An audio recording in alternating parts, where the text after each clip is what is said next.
After pregnant wife lost the baby, her millionaire husband disappeared. Then she found the truth. Melanie stood in the center of the silent living room, her eyes glued to the cryptic note her husband had left behind.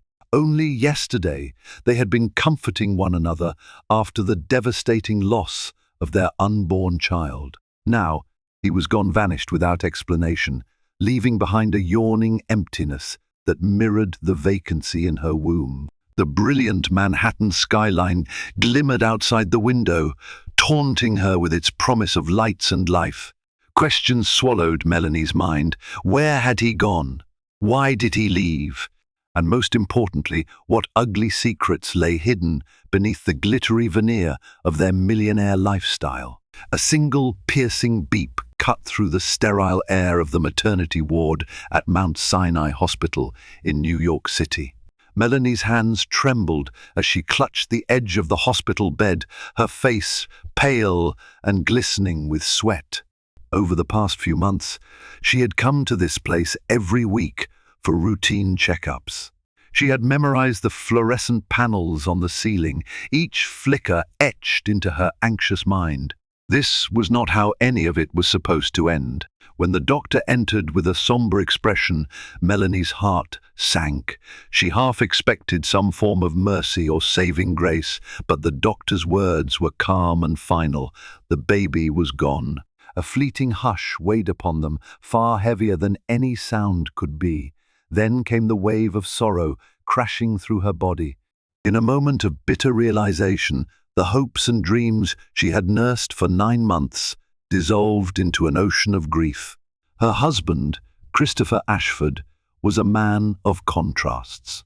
Known for his remarkable wealth, heir to a family empire dealing in luxury construction real estate, he was often perceived as either aloof or charming, depending on who happened to be in the room. But in that hospital corridor, he clung to Melanie's side, tears welling in his steel blue eyes. He was the picture of a devastated father-to-be. Throughout that first day, Christopher remained diligently by her bedside. He whispered to her about the future, about how they would heal together. He wasn't just murmuring platitudes. His sorrow felt genuine. Melanie let herself believe in that sincerity. He even took leave from Ashford Estates for a few days to spend time with her, something that rarely happened given his hectic schedule. From the outside, it appeared like a new chapter in their marriage might be born out of tragedy. Maybe they would be drawn closer by the sheer force of heartbreak. But that night, as Melanie finally managed to fall into an exhausted sleep, she had no way of knowing that everything would soon be altered again, perhaps irreversibly. She had no way of foreseeing how quickly grief could mutate into something toxic and lead people to make desperate, irreversible choices. Nor could she have predicted that, by sunrise, Christopher would be gone along with any sense of stability she had left. The beep in the maternity ward turned to a ringing phone at the nurse's station, abruptly yanking Melanie from her half-sleep. She opened her eyes to an empty chair by her bed. Christopher's place was vacant. Assuming he had gone to grab coffee, she drifted back to sleep. She didn't realize that morning would bring a stark revelation. Her husband, who seemed so devastated by their loss, had disappeared without a trace. No phone calls, no messages. Not even a driver from his usual entourage to explain his absence. Only an undeniable, eerie emptiness, the same emptiness that now lived in Melanie's womb and heart. The first hint that something was deeply wrong came when Melanie arrived home from the hospital 2 days later. Christopher's usual cacophony of city calls, assistants rushing about, and the rhythmic murmur of financial reports being read aloud were conspicuously absent. The modern penthouse in Midtown Manhattan felt like a luxurious mausoleum, vast, pristine, and silent. The sunlight that spilled through floor-to-ceiling windows did nothing to brighten the oppressive gloom. Every corner reminded Melanie of dreams that now felt warped. Here in the living room, she and Christopher had flipped through baby name books, playfully debating the merits of Emily versus Charlotte. In the open-plan kitchen, they had experimented with the best prenatal smoothies while their personal chef stood ready with organic produce. His business suits hung in the closet in perfect alignment, like soldiers at attention, yet Christopher was nowhere to be found. She tried calling him on his personal cell, but it went straight to voicemail, an impersonal, monotone greeting she had heard countless times. She even reached out to George, Christopher's longtime driver, but got a mechanical number, not in service message. Melanie's anxiety flared. Within hours, it escalated from confusion to dread. Her mother, Harriet, called to check on how she was coping. Melanie hesitated to share her suspicion that Christopher had vanished because the reality was still too raw, too bizarre. She told Harriet she was home and resting, which wasn't entirely untrue, but the silence weighed on her chest with growing pressure. Harriet offered to come over, but Melanie declined. She wanted to handle this alone, at least until she had answers. Afraid of what she might discover, she braced herself to enter Christopher's home office. The space was immaculately tidy, the dark mahogany desk free of the usual piles of papers. All that remained was a single cup, with a half-inch of cold coffee, his final sign of being there. She swept her gaze across the shelves lined with trophies, accolades, and thick ledgers of Ashford estates. For a moment, her mind flashed to the day she had first visited Christopher. At this very desk, he had teased her about how any woman strong enough to walk into this office unannounced is a keeper. Now she stood in that same office as an abandoned wife. Each step forward felt like it reverberated in a cataclysmic emptiness. Then, on the leather desk blotter, she saw it, an envelope with her name scrawled in Christopher's neat handwriting. A bolt of cold dread shot through her as she picked it up. Her fingers shook as she opened the envelope. The note within read, "Mel, I'm sorry for everything. I need time. I'll be in touch. Chris." That was it. No mention of the baby. No mention of love or the future. No explanation, no direction, not even the courtesy of a phone call or a longer letter. It was a bare-bones acknowledgement that he was walking out of their marriage at its most vulnerable moment. Tears welled up, and her chest tightened. In that moment, she realized that perhaps the Christopher who had lovingly discussed baby names by the window might never have been real at all. Melanie spent the first few days after Christopher's disappearance in a fog. She was supposed to be recovering from the physical and emotional trauma of losing the baby, yet her mind buzzed with confusion.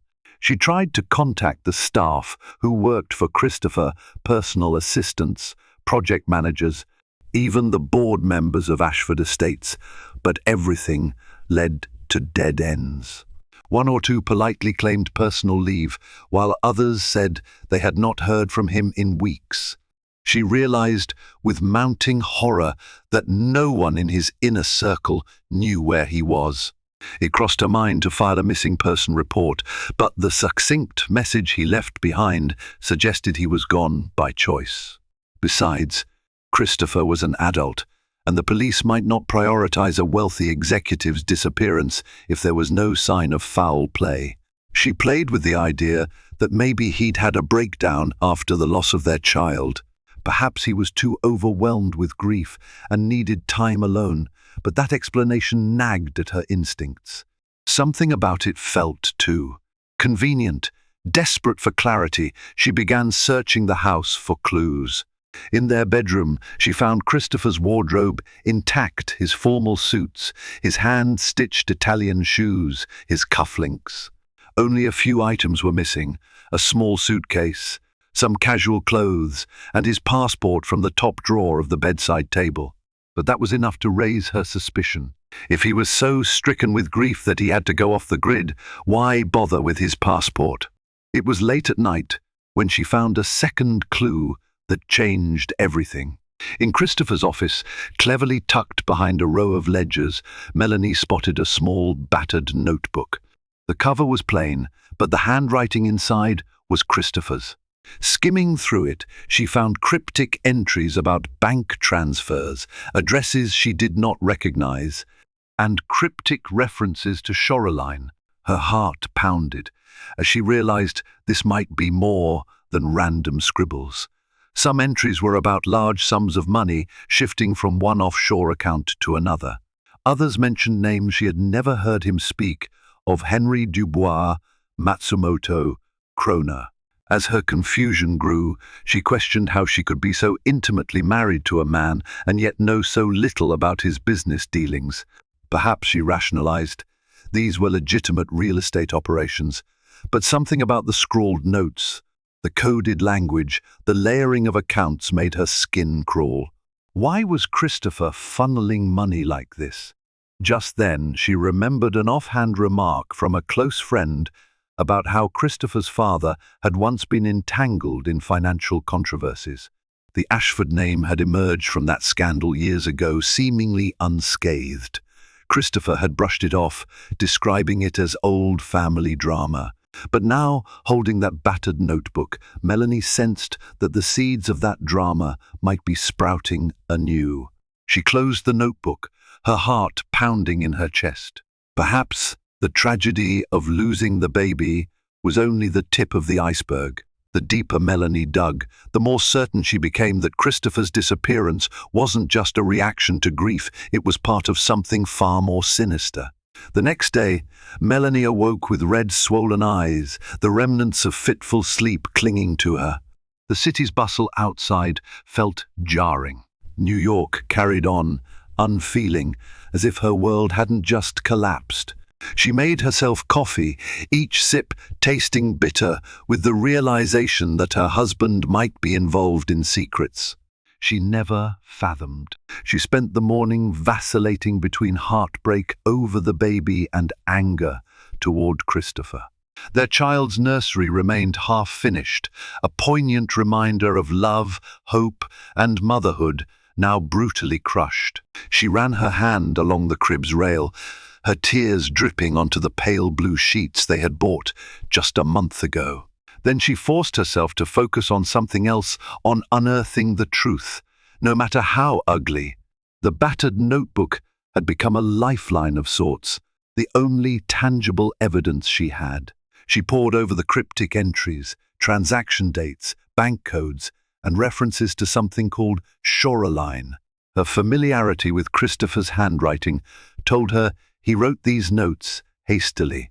There were scribbles and exclamation marks and half-finished words. Could Shoreline be an address, a company, or even a code name? Unable to stay still, she decided to channel her grief into action. She logged on to Christopher's computer in his office, hoping he hadn't changed his password. To her relief, it was still the same, C. Ashford 82.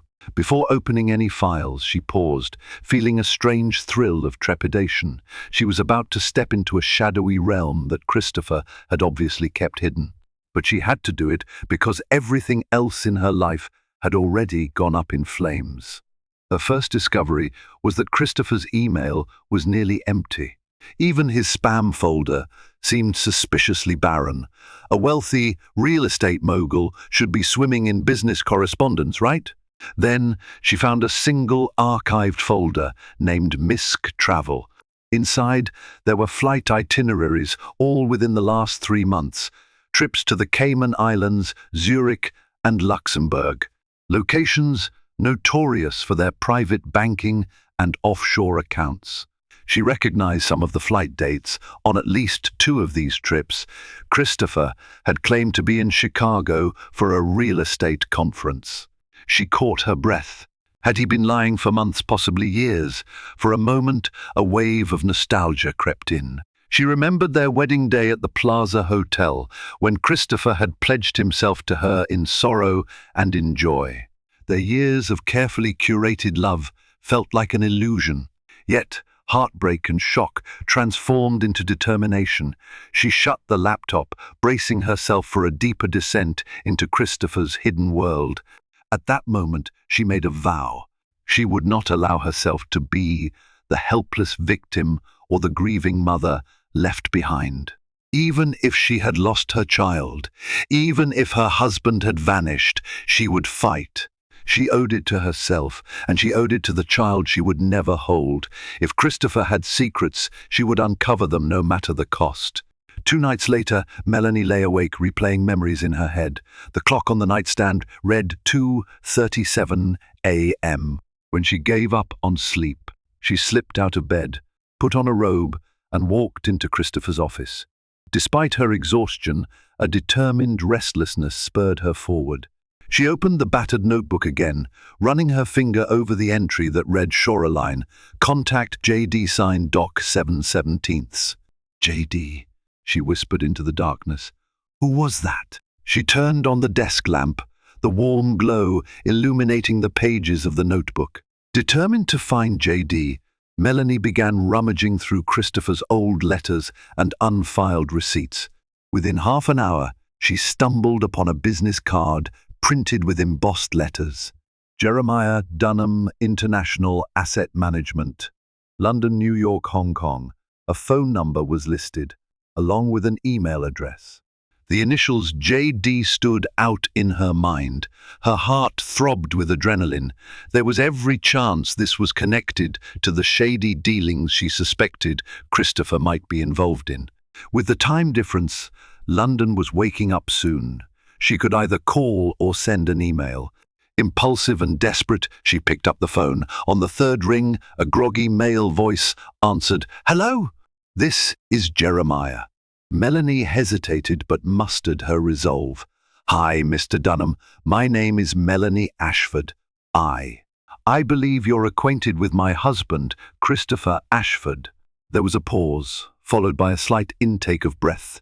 "Miss S. Ashford, this is quite unexpected. What can I do for you?" His tone was cautious. "I found your card in Christopher's office. He's gone. I need to know if you have any idea where he might be." Jeremiah shifted. She could practically hear him assessing the situation. After a tense moment, he cleared his throat. "I'm sorry to hear about your situation, Mrs. Ashford. However, my dealings with Christopher are strictly professional. Let's just say I manage certain assets for him overseas." Melanie clenched the phone. "I have reason to believe something illegal might be going on, or at least something hush-hush. Christopher is not well. He vanished after a personal tragedy. I'm worried about him." She expected Jeremiah to hang up or brush her off. Instead, his voice softened. "Miss S. Ashford, the last time I spoke to your husband, he made some abrupt changes to certain offshore accounts. I can't disclose specifics, but there was mention of him traveling to the Mediterranean, somewhere quiet, away from the public eye. He asked me to keep everything under the radar. Frankly, I thought it was odd. A swirl of emotions hit Melanie: relief, anger, betrayal. So Christopher was possibly in Europe, ignoring her in her darkest hour. "Thank you," she said, softly, ending the call. Though she gained some direction, her heart still felt weighed down by the gravity of this new reality. She collapsed into the office chair, the phone still in her hand. She had taken a step closer to Christopher, but the path was riddled with questions. Each answer only opened the door to more enigmas, and a sense of dread coiled in her stomach, warning her that the truth could be more shattering than she could ever imagine. The following day, Melanie awoke to the city's muted winter light and an unshakable resolve. Sleep had been elusive, and her pillow was still damp with tears. Yet, a quiet fire burned within her to chase down any lead, no matter how tenuous. She booked a flight to Nice, France, one of the closest major airports to the Mediterranean region. Jeremiah had hinted at. Even if it was a shot in the dark, it felt more productive than languishing in the penthouse, waiting for an impossible phone call. Before leaving New York, she did 2 critical things. First, she visited her obstetrician for a final checkup. While she still suffered the heartbreak of her loss, she wanted to ensure that her body was healing, physically at least. The doctor gently assured her that with time she should recover. However, emotionally, the scar was still fresh, her heartbreak compounding daily with Christopher's unexplained absence. Next, she went to her safe deposit box at a local Chase Bank branch. Inside was an heirloom necklace from her grandmother, some personal documents, and a small reserve of cash. She took the money, not wanting to rely on any of Christopher's accounts that could be frozen or manipulated. She also stuffed a printout of the battered notebook entries into her purse, double-checking the addresses and scribbles for anything that might hint at Christopher's exact location. She boarded the plane that evening with a numb heart and an overactive mind. The flight to France was just over 7 hours, but Melanie spent most of the time poring over the notebook. She took notes, searching for patterns in the bank transfers. She found repeated references to Shoreline, along with random numbers she couldn't decipher. She also found half-hidden references to Villa Aurore, which, after some quick searching on the in-flight Wi-Fi, turned out to be a secluded estate near Cannes. Upon landing in Nice, the crisp Mediterranean air brushed against her cheeks with uncharacteristic warmth for the season. She rented a small car and made her way along the picturesque coastal roads. The shimmering sea was a stark contrast to the turmoil roiling within her. As she neared Cannes, her GPS guided her to a private route winding uphill. At the top stood an imposing iron gate that read Villa Aurore in faded gold letters. She parked and approached the gate. No buzzer, no guard, only silent grandeur. Nervously, she pushed open the gate. It was unlocked. The estate grounds were expansive, with manicured gardens and tall cypress trees lining the driveway. A large, Mediterranean-style villa perched on the hillside, its arched windows overlooking the azure water below. Her pulse hammered in her ears as she walked up the steps to the front door. She hesitated, fear and anger mingling in her chest. Was Christopher really in there, hiding away with a glass of champagne while she grieved alone? She lifted her hand to knock, only to find the door slightly ajar. An ominous dread accompanied her as she stepped into the marble-floored foyer, heart pounding. Whatever she would find here, she sensed it would change her life forever, perhaps even more than losing the baby already had. The villa's interior was breathtaking. Marble columns, vaulted ceilings, and ornate chandeliers spoke of opulence that made even the Ashford penthouse look modest. The faint scent of roses lingered, possibly from the fresh bouquets strategically placed throughout the hall. Melanie felt a chill, though the Mediterranean sun poured through the windows. "Hello," she called, her voice reverberating eerily. No response. She wandered through grand rooms filled with antique furniture and modern art. Her mind spun with questions. Why had Christopher kept a place like this hidden? Did he own Villa Aurore, or was he just renting it as a secret getaway? Finally, she turned a corner, leading to a study whose doors were wide open. Inside, she spotted a man's silhouette against the floor-to-ceiling windows. Her breath caught. It was Christopher, his tall frame draped in a tailored linen shirt, his hair slightly disheveled. He was staring out at the sea, unaware of her presence. At the sight of him, a whirlwind of emotions collided within her: relief, fury, sorrow. She had rehearsed this confrontation in her mind 1,000 times, yet words now failed her. For a moment she just stood there, tears pooling in her eyes. Then she finally forced out a single word: Christopher. He spun around, genuine shock on his face. For a second, they simply stared at each other. Then he swallowed, stepping toward her. "Melanie, how did you?" Anger flared in her, surging past her heartbreak. "How did I what, Christopher? How did I find you? Or how did I have the audacity to look for you after you disappeared, left me alone after I lost our baby? How dare I search for you, the husband who vanished without a goodbye?" Her voice cracked as tears streamed down her cheeks. His jaw tightened, and he looked away. "Melanie, you don't understand." "No, I don't," she shot back, her voice trembling. I found your notebook, your hidden accounts, your notes about Shoreline. You're here in this place." She gestured around the lavish villa, "while I'm at home, burying my dreams of motherhood and trying to figure out if you're even alive." He closed his eyes. "I needed space. It was too much. The baby, everything. You have no idea what I've been dealing with." She took a step closer, eyes blazing. "Then tell me, Christopher. Help me understand." He looked torn. For a moment, she thought he might open up. Then his gaze darted toward the desk, where a laptop and several documents lay scattered. She could almost see the gears turning in his head. He wanted to explain, but was caught between fear and guilt. Instead of answering, he tried to placate her, placing a hand on her shoulder. "Mel, please. I'm sorry for leaving the way I did. I never meant to hurt you." She jerked away, tears streaming. "You think you haven't hurt me? I lost our baby, and then I lost you. Give me one reason not to hate you right now." His eyes brimmed with regret. "I'm asking for patience, not forgiveness. Not yet." But patience was the last thing Melanie wanted to give. She stood there, heart in tatters, staring at a man she barely recognized.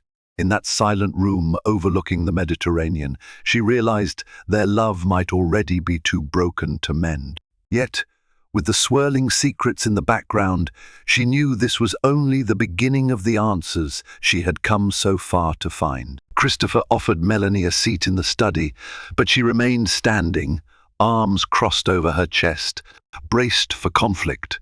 The tension in the air crackled. He glanced over at the scattered documents on the desk, then exhaled as though deciding he had no choice but to explain. "I'm under investigation," he began quietly, breaking the silence. "And not just me, Ashford Estates. My father's old network. It's bigger than you can imagine." Melanie's heart thumped hard. Investigation? By whom? He ran a hand through his hair. The SEC. Possibly Interpol. "I'm not sure how it escalated so quickly. It began as an internal inquiry about shell corporations and suspicious transactions. Then old ties to my father's questionable connections came to light. I tried to handle it quietly, funneling certain funds offshore to keep them out of reach, but it spiraled. A heavy stillness clung to the room. Melanie felt her throat tighten. She didn't doubt that financial impropriety was common in high-stakes real estate, but Christopher had promised her they were clean, that his father's fiascos were in the past. Now it seemed those shadows had never really gone away. She managed to speak, though her voice shook with outrage. "Why didn't you just tell me? Why disappear? We could have faced this together. Losing the baby. It was hard enough, but to learn you were lying to me too." He looked genuinely remorseful. "I've seen what these investigations do, Mel.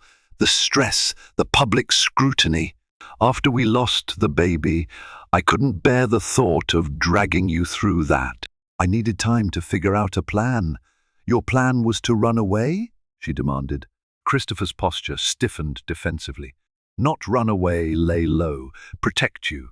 If the authorities found out about certain accounts tied to your name, they could have brought you in. I didn't want that.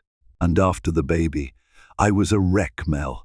I know it was selfish, but I didn't know what else to do." She shook her head, eyes brimming with tears again. "And what about Shoreline?" He paused. "It's our code name for a chain of offshore accounts money that my father siphoned from various deals. I inherited them unintentionally, but once they're in my name, they're my responsibility.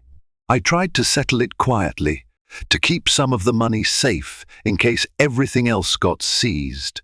She recalled the battered notebook and the cryptic references. Now it made a twisted kind of sense. "And so you fled here to Villa Aurore, out of the SEC's reach, while I was left grieving." He looked away, guilt carving lines into his features. "Yes," he whispered, "I can't forgive myself for that." The weight of betrayal pressed down on Melanie's chest.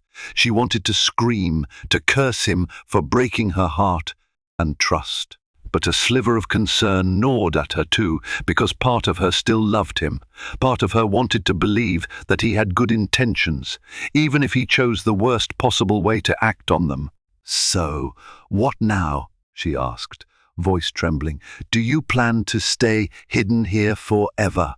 He shook his head. "No, I'm just trying to figure out my next move. I owe you answers, and I owe you a better goodbye than I gave you, at the very least." A swirl of conflicting emotions whirled in Melanie's soul. So many questions still remained. Was Christopher truly just a misguided husband caught in a web of corruption? Or was he a willing participant, only pretending regret now that he'd been cornered? She couldn't decipher the truth from the desperation in his eyes. But one thing was certain: their path forward, if any existed, would be fraught with even more tests of loyalty and heartbreak. And karma, Melanie suspected, was waiting just around the corner, ready to bring retribution for choices long hidden in the dark. Over the next few days, Melanie and Christopher entered a tense cohabitation in Villa Aurore. He insisted it was safer for her to stay, to avoid raising suspicion by flying back immediately. With every passing sunrise, she found it more difficult to reconcile her lingering love for him with the bitterness of betrayal. They spoke in measured tones, tiptoeing around each other like strangers forced to share the same space. During daylight, Christopher pored over his laptop and phone, making frantic calls to lawyers, financial consultants, and private investigators who specialized in corporate fraud defense. Melanie mostly wandered through the villa's lush gardens, aimless, her thoughts soaring between the baby she lost, the horror of Christopher's secrets, and the uncertain future looming ahead. On the third evening, after an agonizing silence had stretched for too long, Melanie confronted Christopher in the living room. The setting sun bathed the space in warm orange light, a striking contrast to the chill between them. "I need to know everything," she said, voice firm. "I can't live in half-truths anymore." Christopher swallowed, his gaze flicking to the floor. "Everything might be too much," he said softly. "My father's deals. They were not only about funneling money, they dealt with criminal elements, bribes, extortion. I only learned the full extent of it after his death. If the authorities tie me to any of that, I'm finished." "We both are." She drew a shaky breath. "Then why not go to the authorities first? Why hide here and shift money around like a fugitive?" He exhaled slowly, frustration creeping into his tone. "Because innocence doesn't protect you in these matters, Mel. Once you're in their crosshairs, it's a media circus. They ruin your reputation, freeze all your assets, and drag you into court for years. My father destroyed enough lives with his greed, but that doesn't mean I should be left holding the bag. I just needed time to separate myself legally from his legacy." She wanted to argue, to fling accusations at him, but a sliver of pity tempered her anger. Christopher was a man drowning in inherited sins, fighting to keep them from swallowing him whole. Yet, she reminded herself, he still chose to disappear at the worst possible moment.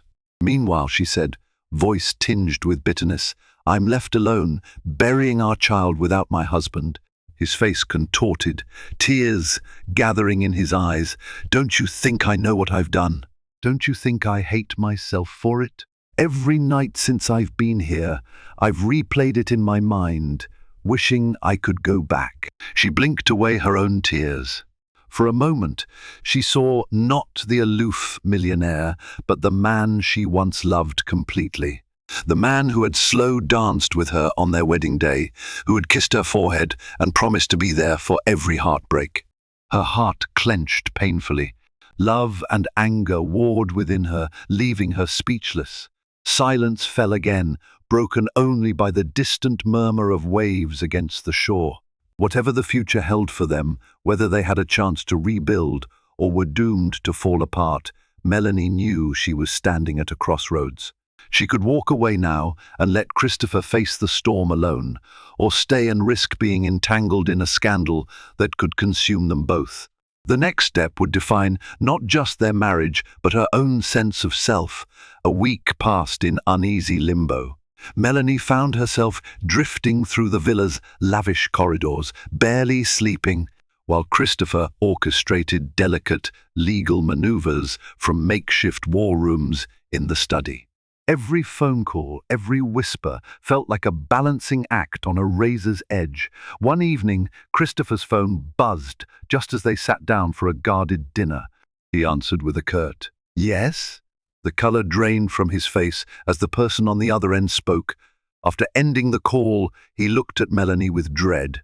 "They've frozen my assets in the US." Melanie's fork clattered onto the marble table. "All of them?" He nodded. "And they're expanding the investigation. The SEC is coordinating with Interpol. They're building a case.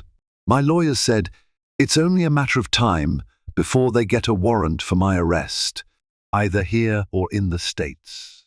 Her heart stuttered. This was more than corporate drama. It was an international crisis. She pushed her plate away, no longer hungry. "What are you going to do?" He stared at his hands, torn between pride and fear.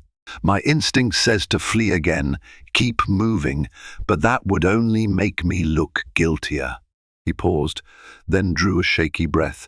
"Maybe I should face it. If there's a chance to prove I wasn't behind my father's crimes, maybe coming forward is better than living like this." Melanie blinked. A week ago, she couldn't have imagined him even considering such a move. "You'll risk everything." "I've already lost almost everything," he replied, voice catching.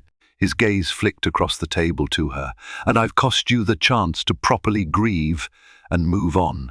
She swallowed, tears threatening to spill. Yes, she was angry and hurt, but seeing him like this, a broken man, haunted by his father's sins, she felt something shift in her chest. Perhaps it was empathy, or maybe it was an echo of the love she once believed invincible. She reached over, touched his hand gently. "Whatever choice you make, do it with honesty, Christopher. No more running, no more lies." He squeezed her hand, eyes glistening. "I promise. If you'll stand by me, I'll do this the right way." Standing by him meant tethering herself to a potential legal disaster. Yet, despite everything, she felt her head nod. Maybe it was foolish, maybe it was naive. But part of her believed that, through all of the heartbreak and secrets, there was still a man worth saving inside Christopher.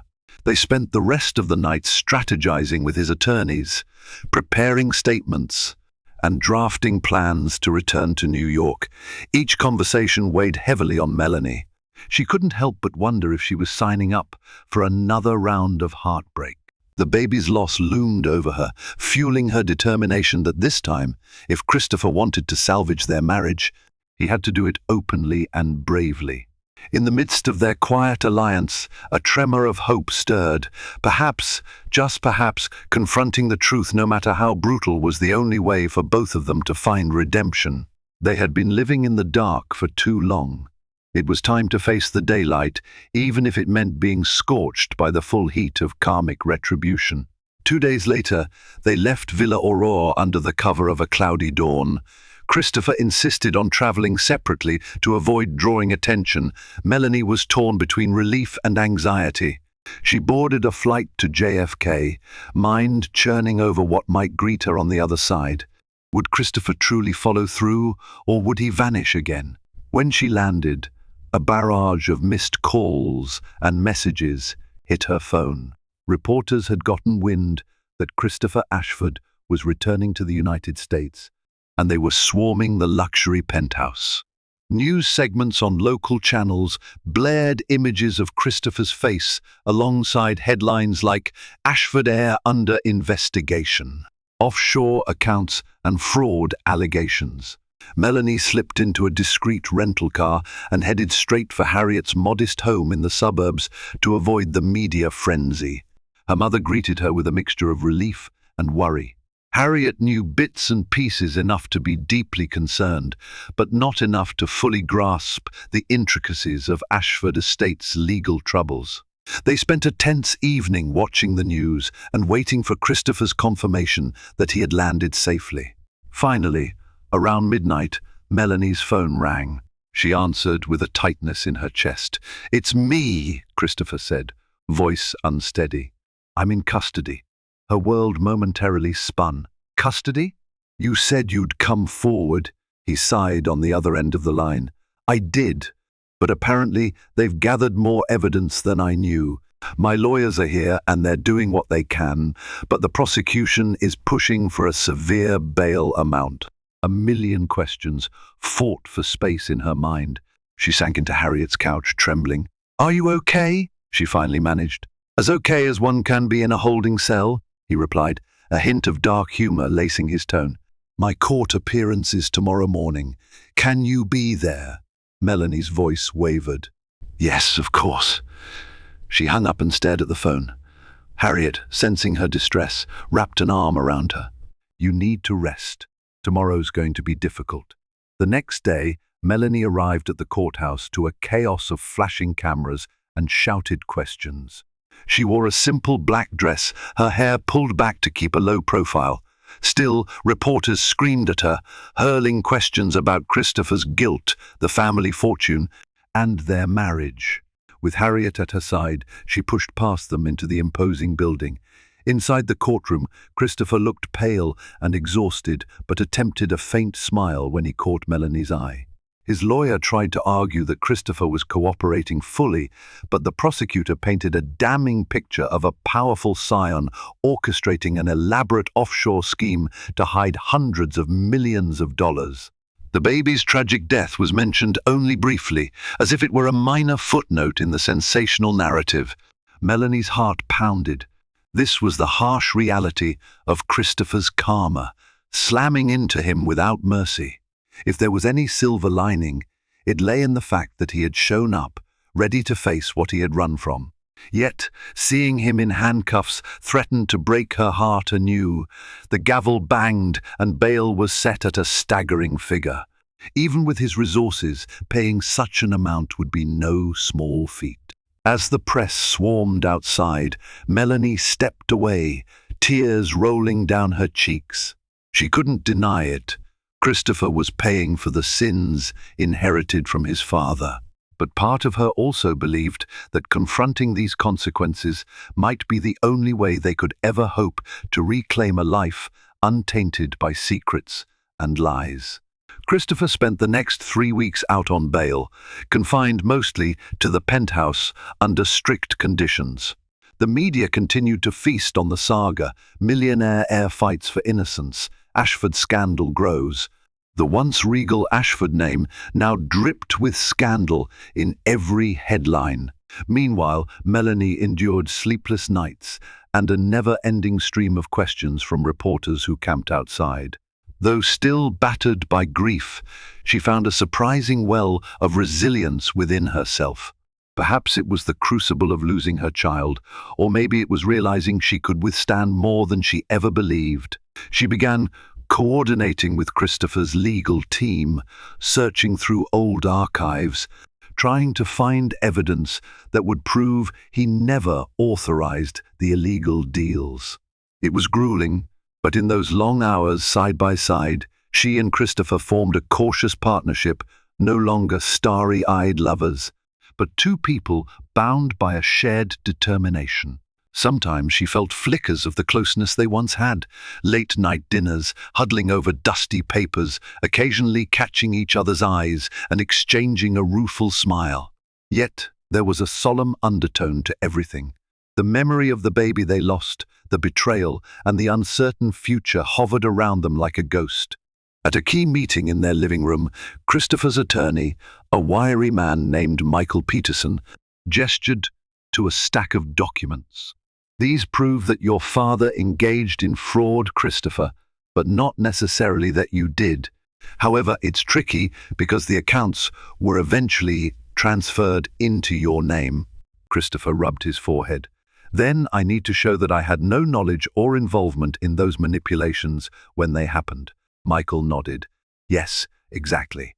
If we can establish a timeline proving you only inherited the funds without using them for criminal intent, that should help. Melanie leaned forward, a swirl of emotions in her chest. We found letters from Christopher's father that might suggest Christopher was left in the dark. They're in the old Ashford mansion upstate. She hadn't been back to that mansion since the wedding, when the family had hosted a reception for close relatives. The idea of going there again filled her with a strange nostalgia and dread. Yet, it was a potential goldmine of evidence that could exonerate Christopher. The next day, she and Christopher drove upstate in tense silence. They arrived at the mansion, a stark, imposing estate overlooking a lake. The moment they stepped inside, memories of better times flooded Melanie.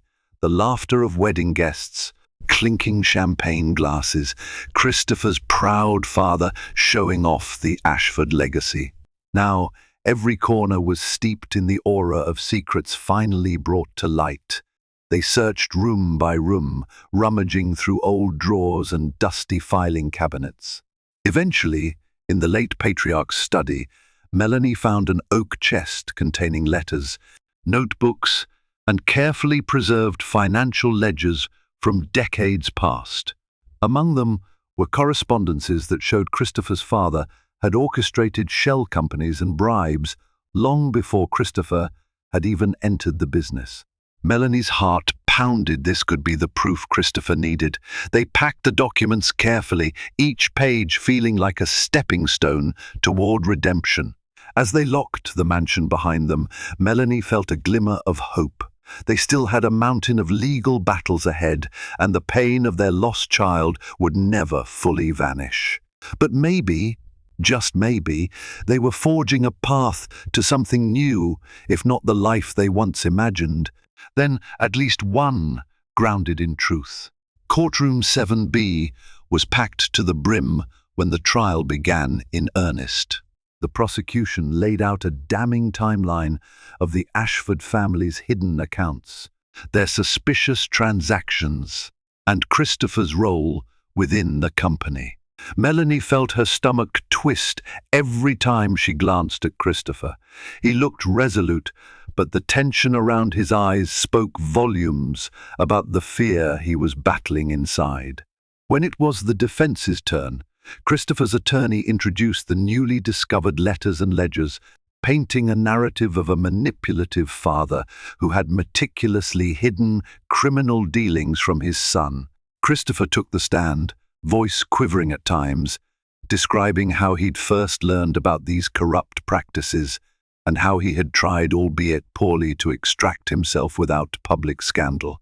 It was a grueling process, each cross-examination peppered with insinuations that Christopher must have known more than he admitted.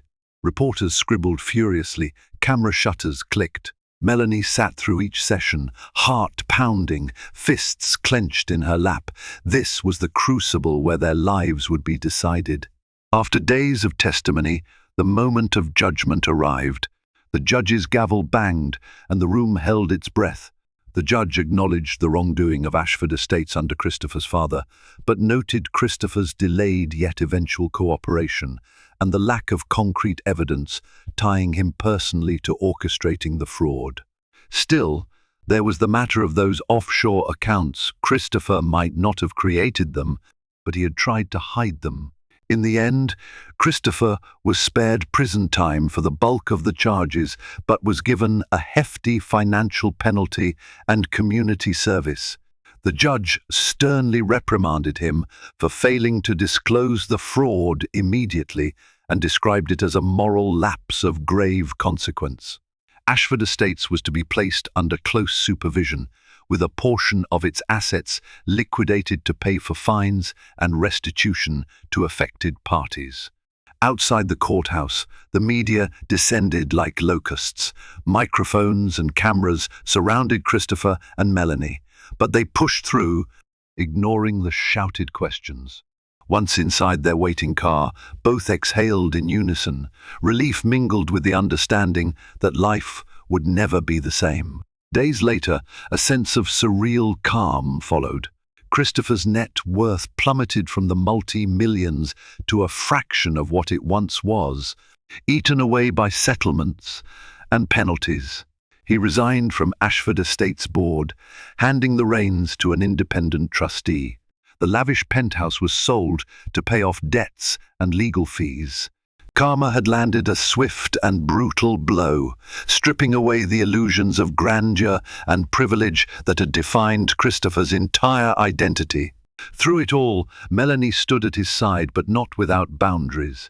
She made it clear that trust would have to be rebuilt painstakingly, one honest word at a time. There was no guarantee they would ever repair the rift caused by his betrayal or the shared grief over the baby they lost. But both recognized that clinging to each other's honesty was the only hope left. On a chilly afternoon, as they finished packing the last of their belongings into a modest moving van, Christopher took Melanie's hand. "I don't deserve you," he whispered, tears in his eyes.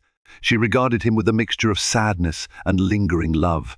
"You deserve a second chance to be a better man than your father ever was." And with that, they closed the chapter on the gilded world that had once seemed untouchable. It was a humbler reality, overshadowed by heartbreak and tarnished dreams, but it also offered something priceless, a shot at genuine redemption, free from the weight of hidden sins. For the first time since losing the baby and almost losing each other, they both felt the stirrings of real hope for whatever new future they might build together or apart. Melanie's journey through heartbreak, betrayal, and unexpected truths reveals just how fragile our lives can be when secrets lurk in the shadows. After losing the baby she yearned for, she never imagined her husband would abandon her in her darkest hour, only to discover he was tangled in a legacy of corruption. Yet, by confronting those hidden sins head-on, both Melanie and Christopher found a path to redemption, even though it came at a steep price. Their tale proves that sometimes we must be stripped of everything we think we want to discover what truly matters: honesty, empathy, and the courage to face our deepest failures. If this story moved you in any way, if you felt the sting of loss, the tension of secrets, or the relief of justice served, please remember to like, share, and subscribe to our channel. Help spread these stories that remind us all of the resilience of the human spirit. Thank you for watching, and see you next time.